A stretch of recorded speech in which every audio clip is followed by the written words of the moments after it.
Hey y'all, I thought I'd take a few minutes to point out some of the differences between a 1968 US market Beetle and this 1968 German market Beetle. 1968 was a transition year for Volkswagen. Several changes were made to the car to meet new US federal regulations. But not all of those changes made it into the European version. So let's take a look and see what's different and what's the same. I'd like to preface this video by saying that I am not a Volkswagen expert. I've owned this car for the last 3 months and I've had a long-term interest in them, but the differences I'm going to point out are things that I have noticed during my ownership of this car, working on it and acquiring parts for it. So there, let's get started. The first difference you'll notice is that the engine lid says VW 1300 and not Volkswagen. That's because this car has a 1300cc engine and not the 1500cc engine, which was standard on US market cars in 1968. It's my understanding that in Europe, when you purchased a car, the taxes you paid on it were partially based on the size of the engine. So apparently in Germany, the 1300 and 1500cc engines were available as options, and this one has a smaller engine.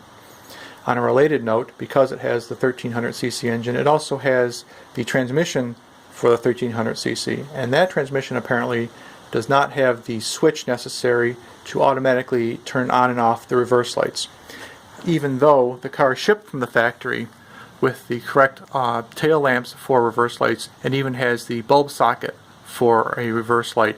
The wiring is simply not there.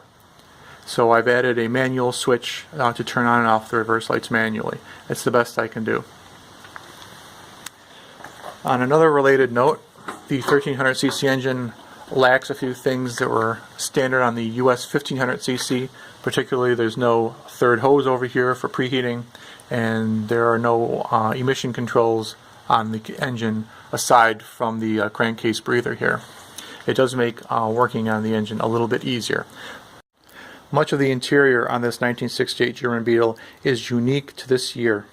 You'll notice first and foremost that it does not have the padded dash that American market cars had. It still retains the metal dashboard.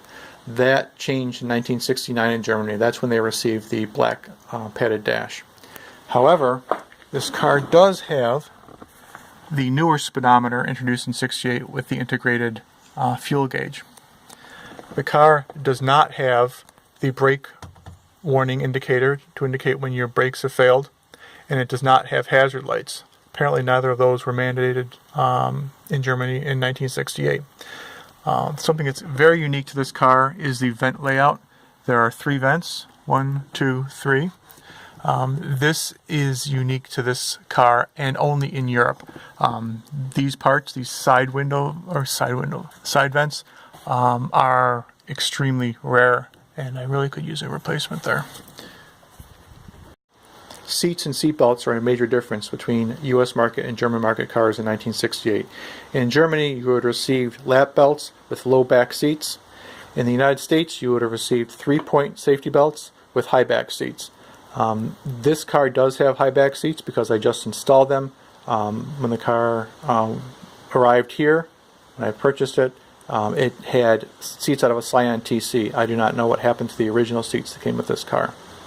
I did install 3-point manual seat belts, and I also have installed lap belts in the back. Again, Volkswagen pre-drilled all the holes and added the threaded connections for installing all these very easily. I just had to put them in. Some of the changes that were common to every single 1968 Volkswagen Beetle, regardless of where they were sold. 1, the crescent-shaped bumpers, replacing the overriders. 2, the new speedometer with integrated fuel gauge. 3, the vent window handles were changed. 4, the new style handles, exterior handles with the trigger mechanism. And 5, the collapsible steering column. All those cars in '68